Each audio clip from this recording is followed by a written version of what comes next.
Got our fourth game of the night now, Godsent versus Riddle. And it is, I think a relatively low impact game.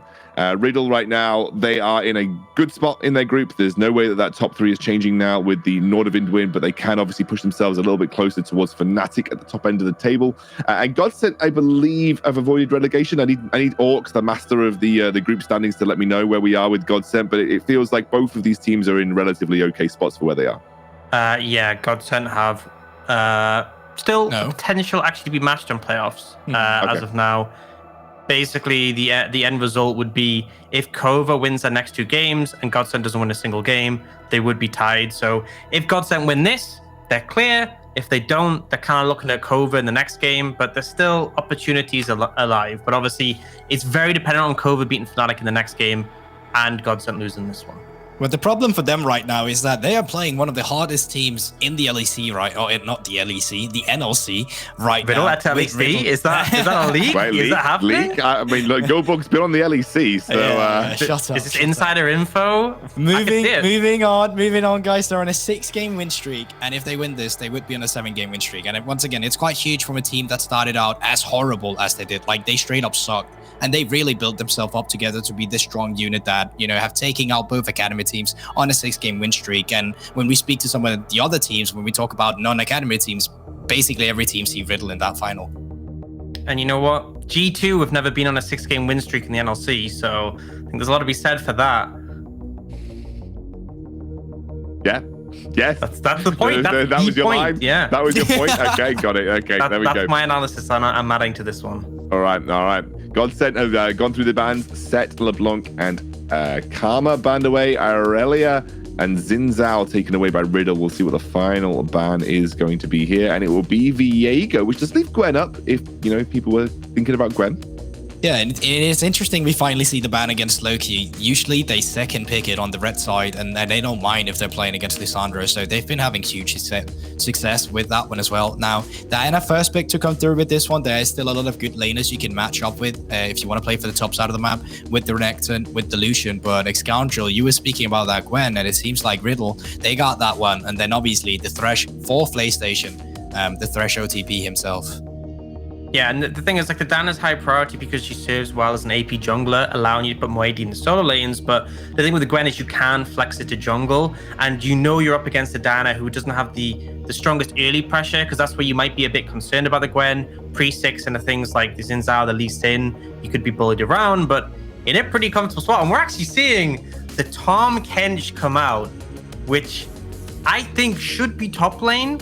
I don't think it makes sense to put a support based on how it's come out. But it looks like they might put a bot lane, which, it's not fully put in a top lane, but with a fasting center, at least you're giving it gold. I don't fully agree with this, because I think it's actually really strong with the buffs in the top lane. But the thing is, like, the reason this normally works so well into Thresh is you eat them out of the hook, so you can never apply that pressure. You can't do that anymore because Tahm Kench's ultimate is now his gobble, so it's on such a long cooldown. And you see Riddle eyeing up a Ziggs pick, which would apply a lot of pressure to this lane. But actually, just going to go for the Aphelios. Even so, still pretty strong scaling lane. I was going to say as well, they're going to be very AP heavy if you come in with the 6 and the Gwen, obviously. So a lot of AD power picks would have to come out from this one. Now, Tahm Kench, it's interesting from what I've seen with the Tahm Kench. I don't know how experienced you are with it yet, Ox, but it seems like Aftershock W Max has been a thing. The Q Max, obviously, with the HP to come out with the center, can make him quite impossible to take down as well, at least in the later stages of the game. But from what I've seen so far from these Tahm Kench, I just don't have enough data to really say how good this pick essentially is just yet. Yeah, I think from the buffs, like in the top lane, he's really hard to bully out and does a ton of damage. That still applies bot lane. Like, it's going to be similar to old Senna Tahm, but honestly maybe a bit stronger in terms of Tahm Kench's sustain and damage. But the problem is you don't have that safety net. And what Riddle can look to do is to quickly burst down the center and take that window. The only concern is that you might end up dealing with a frog who's unbenched. Is the general gist of it. Right, but also taking a look at the bans coming out now, we already talked about the Diana pick. You have the AD, pretty clear bot lane that you want a weak side for right now with the Tahm Kench and the Senna. So for this side of Godsent, they need to come into this one with some strong solo laners at the same time. And right now, Lee Sin and Lucian has been taken away. I think Lucian could have been a nice pick for the mid lane, but I'm still looking towards the top side of the map. Nocturne's a great matchup into Gwen. We've seen so many times how this champion is able to bully out the Gwens in lane, and also Renekton is still a champion that's up and available if you want to pair it up together with the Diana, where you get this like easy lockdown composition as you usually would with the Nidalee in the past. Now it's just a Diana instead. And they banned it themselves. Yeah, I mean, I guess maybe they're concerned about the fact Riddle has priority on this pick and could take the Renekton, flex it between both lanes, and it's kind of hard to answer. So I don't disagree with the Renekton ban there. There is still Jace open and available if you really do want to sort of solidify the AD threat and something that can flex between both. But we'll see what Riddle pick here. Obviously, a flex would be ideal, but instead, end up going for that Ornn. So definitely come in Kex to that weak side in the top lane, but it really is setting them up for an AD mid laner. If you have full AP top side, it's kind of doomed. And again, limited options available. You know, Set, Aurelia, Lee Sin, Lucian, Renekton, even the Wukong in theory. A lot of picks thinned out that would be functioning in that AD pool. Yeah, and at the same time, though, it's also just Riddle reading the composition right now from Godsent, as we have already established. They want to play for the top side of the map. So the fact you put it in on just puts in the fact that, all right, we know that you want to try and snowball here, so we're just going to take a tank that can become hard to kill, and then we'll bang on Gooby on the Aphelios towards the mid to late game instead. But the Sylas does come through here. I guess there are some decent ultimates you could get in here. Obviously, the Ornn ultimate to steal is going to be great for team fighting. But outside of that, the Thresh, the Aphelios, not the best ultimates you can get on the Sylas. Yeah, I think it's kind of a weak options out of the Ornn. I guess they saw the Ornn and were like it's like if you saw a Malphite in that pick, you see that one pick, you're like, I think that makes it worth it, but I'm not too sure. I do like the Camille though. You know you're gonna have an easier laning phase, and then it comes down to what Riddle want to take in the mid lane as the AD option. Yone could make sense in that regard. I mean, I think you'd have a pretty solid laning phase early on, but guess we'll see if they lock it in. They will. It will be the Yone locked in here for Riddle. That now solidifies these compositions. As we said, doesn't mean anything really for either of these teams. I don't know if Riddle... I mean, Riddle can still catch a Fnatic, I think. So a win here would obviously be helping them keep themselves towards that top end of the table. However, Godsent, they're pretty safe at this point. No, they're not safe. What am I talking about? They're not 100% safe, but obviously they would have to win this, and then Cove would have to they'd have to lose this, and Cove would have to win against Fnatic. I'm going to stop talking. My brain's adult, apparently. I'm just no. Can you save me here, Gulborg? Do you want to say something about these comps? No, I don't think I can. I'm tired. My brain doesn't work. I'm nearly 30. I'm a giga boomer. Like what more can I say? And also stop. Put him out of his misery. Stop talking. Right. Godsent obviously want to play for the top side of the map. Why did you wait for 5 seconds to do this? Because I did like you suffering, but then even to me, it became too much, okay? On the side of Riddle, though, it's very much about the mid game where you want to ensure that you have your failures going decently in towards the mid to late game where you're just going to be able to kite back. You have some picks to ensure that as well with some strong team fighting with the engages, but also disengage at the same time in the on. So I'm counting on Riddle to put a lot of pressure in as soon as they start finishing up their first items. And I think the mid jungle might be a pivotal point here, because I feel like Yone, Gwen, you can itemize very easily into Magic Assist against the Diana Sylas. I think you might have a pretty strong 2v2 that you can challenge enemy team on, and then look to expand that pressure. Whether you want to shut down the Camille, whether you want to apply pressure down in the bot lane, you have options. Okay. Thank you for saving what was a train wreck of an end of draft. I'm going to go get a coffee. Gives me some time to hand over to our boys. Goldbox, shut up! I'm going to go to my casters. Thank you. That has got to be the cleanest throw I've ever been a part of. Scoundrel, that was beautiful. I'm ahead of you on the coffee, by the way. Clearly you need one. Jamada, we've been given what was dubbed a train wreck. Where do you want to start, mate? All right, so for Godsent, typically you would play away from a Senna Tahm Kench lane.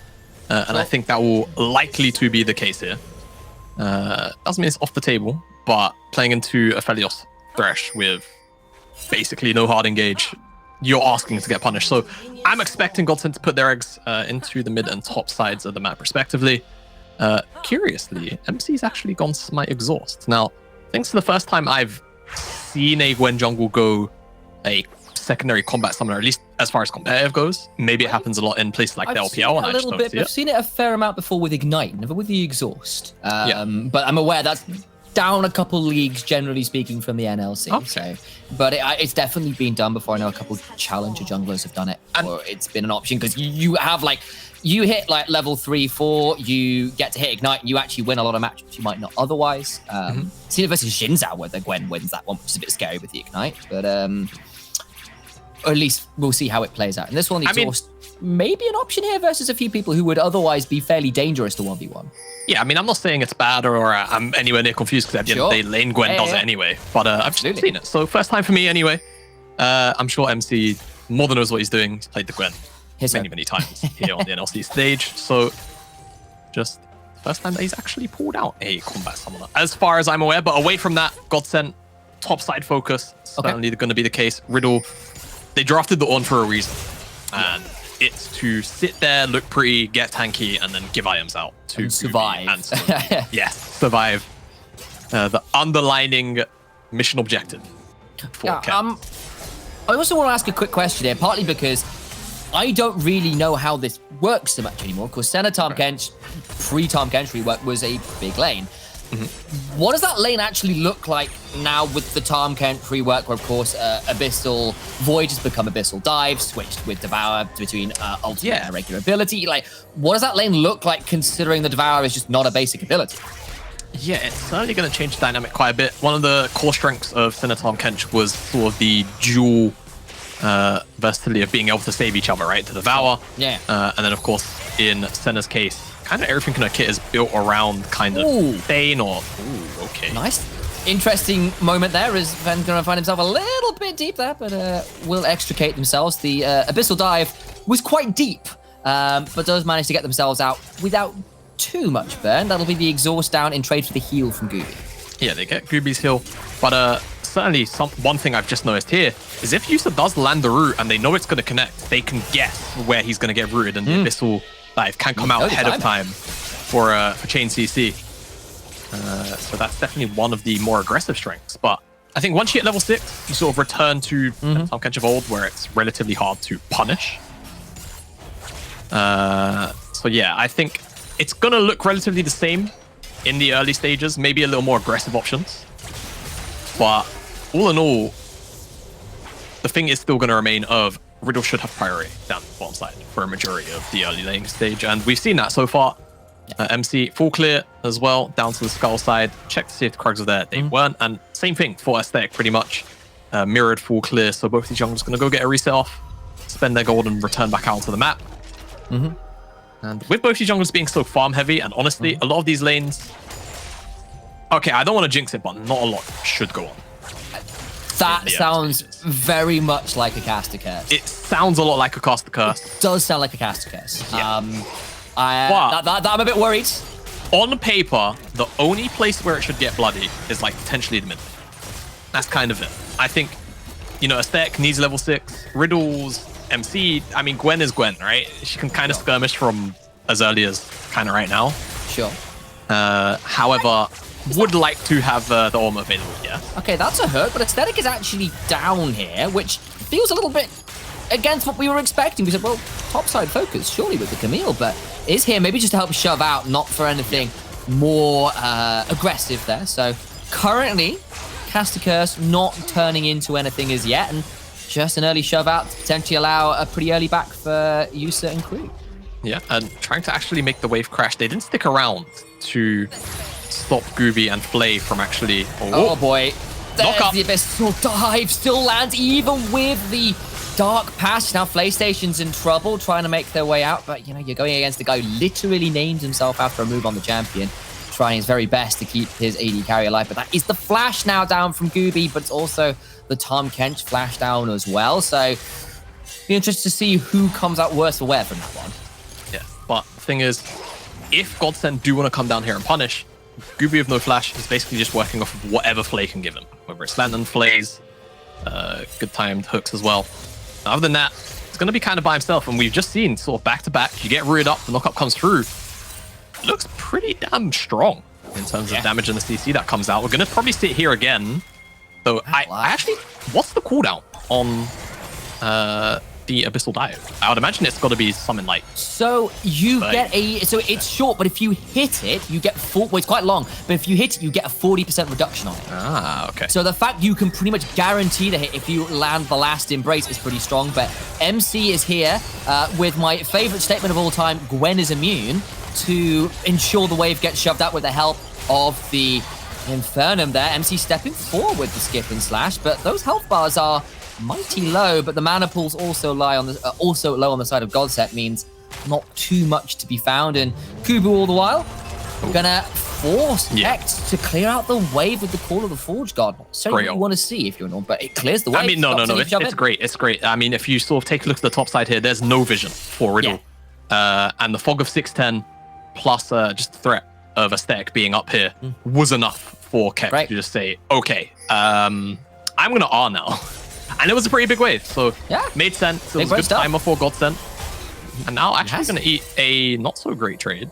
But is it because the wave is in a different... I mean, the wave is in an interesting position. Playstation is here, forcing Aesthetic off the red buff. Can't quite land the Crescent Strike. I appreciate the cheeky look in.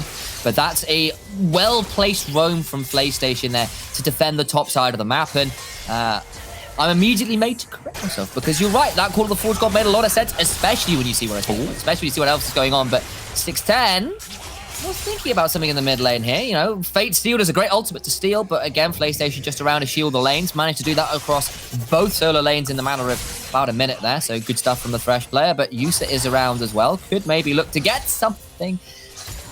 Those chains were very close to landing.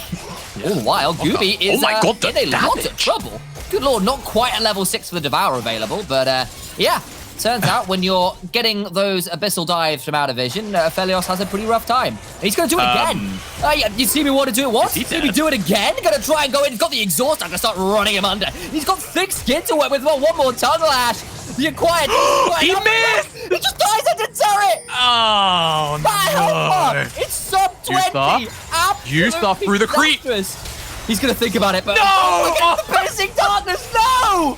Level up! I can't believe it. That's disastrous. Oh, boy. All right, well... All right, I'm going to just turn the screen 90 degrees, because I am tilted. I am probably not as tilted as Svenny is on that one, but... Or Yusa, to be fair. As, yeah, so knock-up comes through the exhaust. Get the slowdown. Doesn't really do much else, but the thing is... Yeah, outside of the cooldowns, some controllers don't look like they deal that much damage anymore. Or at least they don't deal as much as they certainly used to. As, yeah, Flay comes in, missed Tongue Lash means that he doesn't get the kill on Scooby. Levels up. And actually lost a bit of HP before. I think maybe a creep was awing him or something. But the Piercing Darkness still isn't enough. Sad times for the Godsent bot lane. Both back-to-back. The thick skin use was really early there as well. I think you probably had to pop that later. You had health to play with. And I've not seen what the max is around the Tom Kench, but I wonder if it's the Abyssal Dive with the combo. So that might also be part of it, because the Tom might just not be as high level. I don't actually know, but no, I imagine I've not made this consideration. I'd imagine it's still cute. I think it's like his primary damage source, right? Surely. We'll see. MC is just going to take the dragon here, partly off the plays in bot side. And that actually only evens up the gold, interestingly, because of the way the rest of the map has been going. But either way, it keeps the game relatively even. And what looked like a crazy 1v1 play turns into one of those ones where you might break a keyboard or two. Yeah, very nice from Aesthetic. Off screen, did secure the Rift Herald. Playing really nicely with Vision right now. Kex, however, he's really safe. That's the only issue here. The wave is pushing away from him, so he's going to slowly be goaded in, though, all right. Hextech Ultimatum. There's the Dawning Shadow. He's going to get Moonfall. The Flash isn't needed to follow, because the Lunar Rush does it just as well. And a nice kill on the top side, and the Forge God will not get to be reactivated and runs off into the Ether as mid lane Slow Q and 610 starting to duel it out pretty heavily here. A lot of healing back and forth, but no one will fall. And that is a nice little play from Godsent towards the top side. Yeah, definitely so. 610 really wants to skirmish. Flay's right here. So it's going to dissuade the 1v1 from happening. As top side, doesn't look like the Herald's been put down, but here, I mean, they still want to really go at it. I wonder whether 610 was thinking about picking the ult there, but doesn't decide to. And actually, with Yusa behind, it would have been a bit risky for all involved. And she's going to pick up some souls and back away, and does allow the reset, even if the health bar's got a little bit dicey there on both sides. Yeah, now, crucial thing as well, that earlier first blood, it did go on Scooby, so he's going to be a tad accelerated, but generally, I think if we could get a look at the gold, I'd like to compare like the total of the bot lane sum against the total of Riddle sum too, because obviously Senna fasting lanes are a bit strange like that. Yep. So you can kind of call it like 5.9k at the moment for Yusa and Svenne, and then sort of a little bit more, about 300 up in total for Riddle. So practically just the first blood gold is kind of the difference. Pretty much. And you can sort of see there's a couple hundred ahead for Kubu and Aesthetic and Yusa versus their kind of opponents. If you compare Yusa to PlayStation specifically, that is a little bit more dispersed, a bit more diffuse, whereas it is actually concentrated a little bit more on Gooby, which, in fairness with the composition, I don't necessarily hate having an Aphelios with gold. I don't know about you, Jamada. No, I mean, the thing about this Riddle composition is it scales so monstrously. Now, honestly, it really does. Obviously, very, very strong arguments for Godsent's composition too, right? Emil, Diana, Senna is quite literally infinitely scaling as a slow Q. This is a lot of damage to come out here. About it, 610's in trouble, but does get the Kingsley heal just in time. Both mid laners left on, about 15% hit points, but that's an ultimate pop from both here. MC is around, but remember, no flash but exhaust. Could maybe find something, but no real way to set up hard CC for them. This is an ultimate spell, but can't steal anything like a Lissandra ultimate. That was a great game, by the way. I very much enjoyed Gwen with Lissandra ult. But never mind that, because Kekt is about to face 3 people under this tower. He's got a Forge God, but not a lot to work with.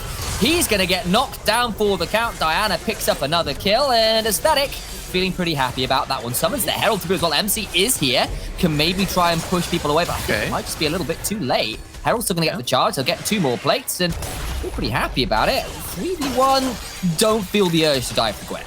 Yeah, definitely not. And PlayStation was also on his way up, so if they didn't dispatch I beg your pardon, of MC quickly, it would have been a 2v1 or a 2v3 rather, very quickly. So smart decision in my books to back away. They get the place, they get the dive, very cleanly executed dive at that too. I definitely would have liked to have taken that whole tower. I think for Godsent, the focus definitely on getting Kubu further and further ahead. Got that Triforce now. So trying to just set him in as an advantageous position as possible when it comes to the side lanes. Because I feel like only really Slow Q is potentially going to be able to deal with him when it comes to those later game stages. I think Kubu, as long as he starts to stack up a little bit of vamp in his kit, Kex, we'll be able to kind of stand there and clear waves, but the towers will eventually start to fall. And that's just kind of how usually the Camille Ornn lanes go. All right, well, Kubu has been the recipient of a couple of assists, got himself a Trinity Force as well. I believe this patch where some of Divine Thunder is not quite as potent as it was a couple patches ago, and means that Trinity Force becoming more and more of an option. And pair that up with Aesthetic on the 2-kill Diana could get a bit scary. Slow Q and PlayStation thinking about this. So I thought it was just done, but that is important. Railgun, there we go. That'll work as an item as I flub that cast. I wasn't paying enough attention. And that'll be a nice little kill there for Riddle. Despite me losing my words halfway through. Yeah, and nice timing too, because now Riddle should be able to secure the dragon if they want it. They've got mid lane priority. 610 doesn't have teleport. They've got bottom side prio because Yusa roamed up to the mid lane to try and protect that play. That's the second dragon going over to Riddle now. Of course, pressure of that soul definitely going to be mounting. It will have might be an ocean or a cloud. Both, however, not too bad in this game, if you ask me. It's going to be cloud. So, nice value on a lot of these champions, I feel like. Gwen in particular are going to love the movement speed. Oh yeah. Yone, it's kind of whatever, nice to have. I feel like sometimes people sleep on the additional kiting power that you can get out of Aphelios. Tom Kent probably doesn't hit it with Devour now being on the... on the Godsent side of things. Yeah, that's a good point. I suppose Diana, of course, has a lot of ways to get on people, so it's not necessarily as necessary the movement speed, but pop that Moonfall, the ability to run people down. You see the options here for people. Of course, cooldown reduction, considering how big ticket some of these ultimates are. I see the value in the individual breaks as well. Yeah, well, for Godsent, it's been about the objectives that get you gold.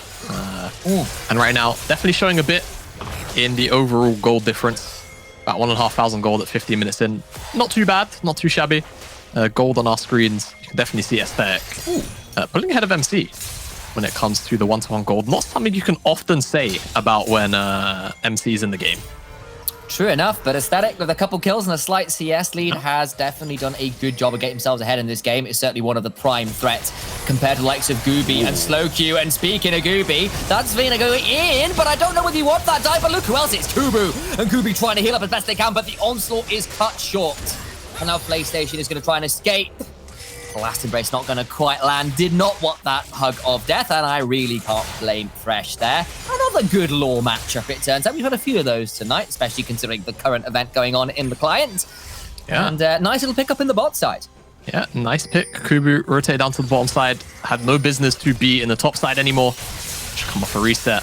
That's just the lane assignments coming through as Slowq. Nice little knockup. But the damage return. They're going to try to... What is this Fate Seal combo? But of course, he gets stopped in place because it's only as far as a champion is Aesthetic.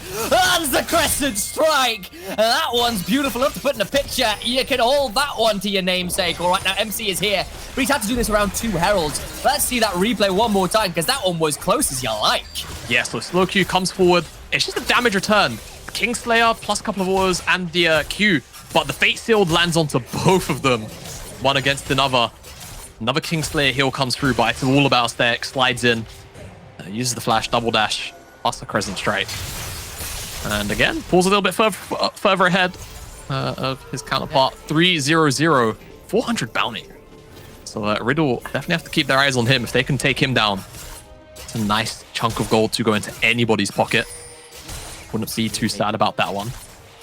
Fate, it seems, has a sense of irony there. Both Fate Seals becoming kind of a little bit mixed and matched there, and it was, in fact, the stolen one that turned out to be the better options. You couldn't quite escape there due to 610's positioning, and that one's a bit of a rough one. Now, actually, after that kind of couple plays, I actually even got it with a significantly bigger gold advantage now at this kind of 18-minute mark. About 3,000 is pretty notable, all things said and done. I'm looking at Aesthetic here in particular at 3-0-0 on this Diana. Stacking Dark Seal, 2 items complete, Sword Pen Boots complete. Like, that is a terrifying Diana unless that Dark Passage is very, very good. Gooby or Slowq or MC all going to be a little bit wary of a Moonfall coming that way. Yep, absolutely. But you have to say for Riddle, feels like we haven't seen them behind for a little while. You do have to certainly respect the scaling aspect to their composition. Not a 6-3. Yeah, I mean, brought up in the early stages of this game. Felios, Yone, Ornn, Gwen as well. I mean, Gwen's obviously in the jungle this game, but Gwen often spoken about as one of the best sort of scaling side laners in the game. And we've seen her do some pretty bonkers stuff when it comes to team fights. Hashtag Gwen is immune, by the way. I love it. Yeah. Oh, Gooby. Smart. Nice presence of mind. Sentry turret. Yeah.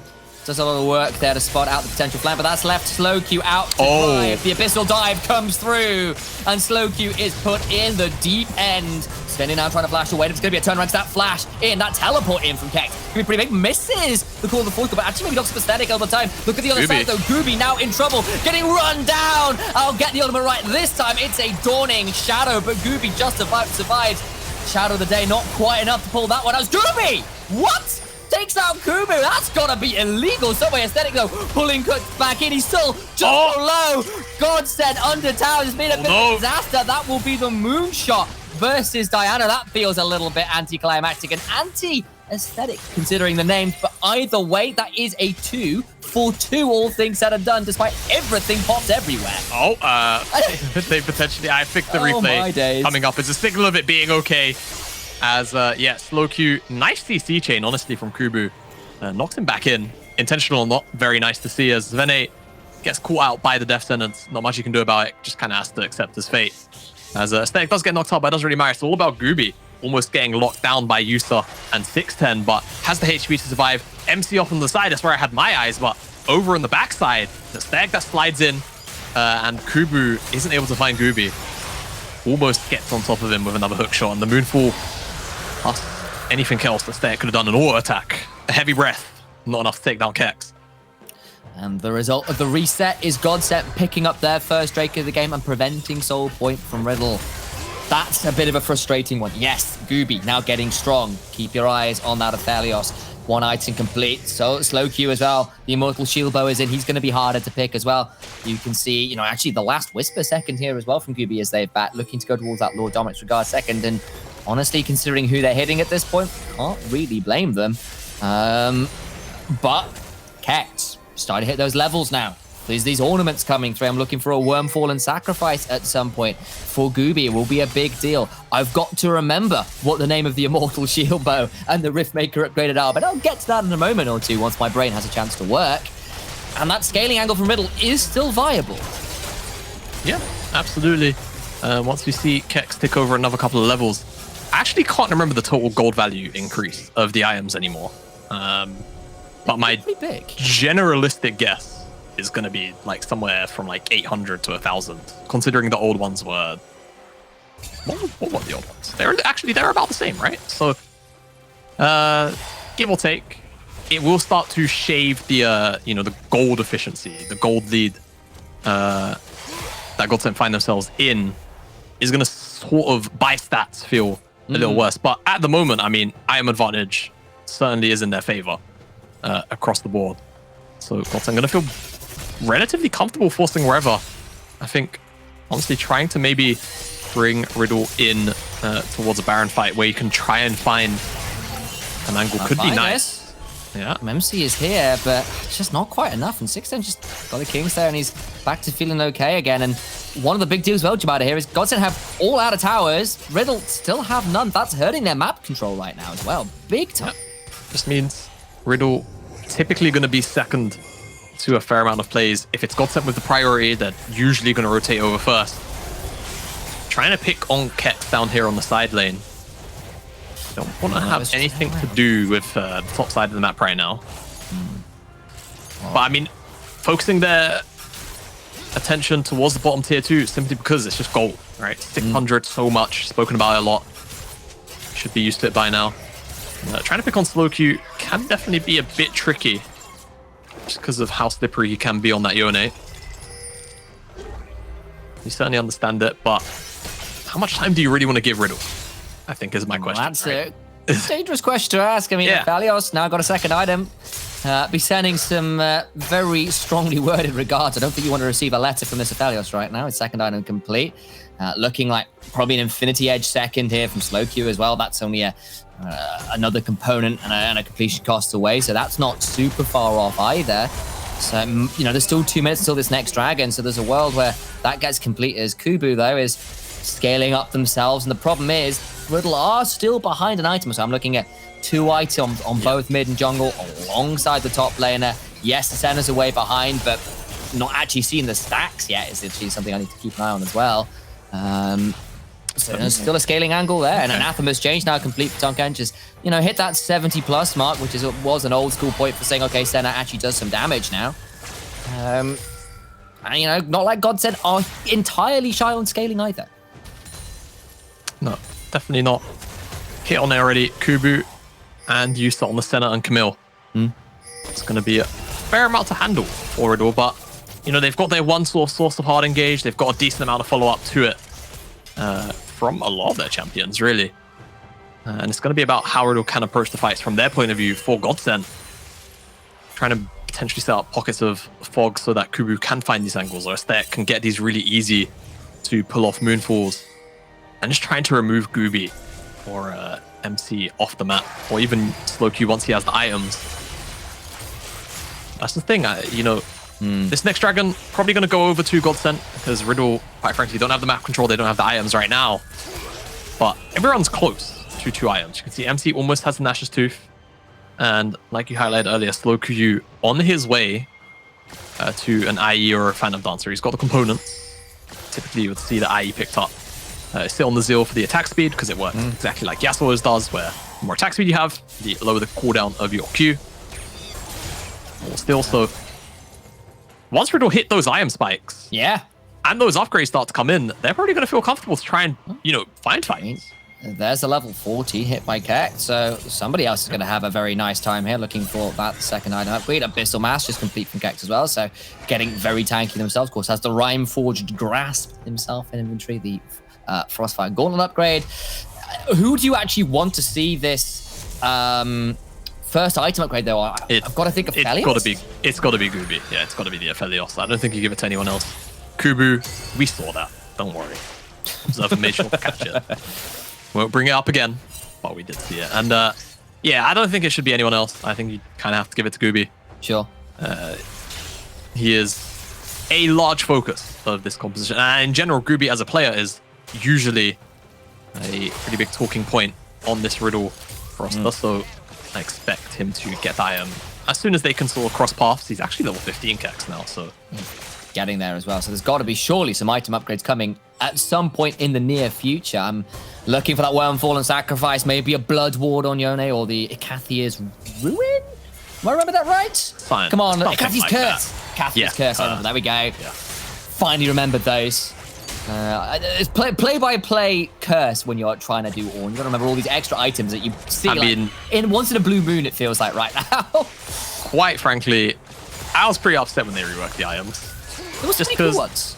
I mean, there were a lot of cool items, but I like the whole setup with Ornn. You know, now you can only really, it's only the mythics. Like, and actually for Ornn, I guess they did kind of buff the mythic upgrades, right? But Ornn used to get 2 upgraded items, and that felt pretty nice. Pretty nice. Yeah, doesn't get that anymore. What he does get is to give Gooby that Wormfall and Sacrifice we called out earlier, and Jamada has said there is no other option, and I tend to agree. He's got himself nearly towards a 3rd item, and frankly, with that upgrade onto his Mythic, is at a terrifying point of power, but he has to survive. Yeah, I mean, versus a mighty fair Dino. Riddle being can fight. Riddle can fight, honestly. If they bring the members over, I think in the pit, they can have a pretty nice time with this. First teleport comes down. Slowq's still in the top side, though. Riddle, maybe a bit of indecision. We'll have to see. 4,000. Graviton. That's the Graviton Moonlight Vigil. Kubu's into the backside, though, trying to buy his time. The Dawning Shadow's there, but the Call of Forge going to try and cut through as many people as they can. But Kex was interrupted. But Fennec is there, and Riddle find a triple kill onto the Forge God.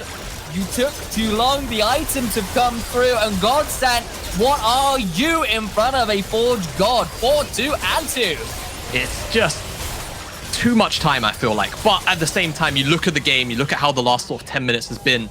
Godsent, they haven't really been able to pick on anyone anywhere. And I feel like that's probably been the biggest issue. They've not been able to press the issue. 5 minutes. Yeah, it's been a very quiet 5-10 minutes. And I think finally culminating in this action here as Graviton comes over the wall. Kubu does his best to try and lock down Gooby, but it's just not enough.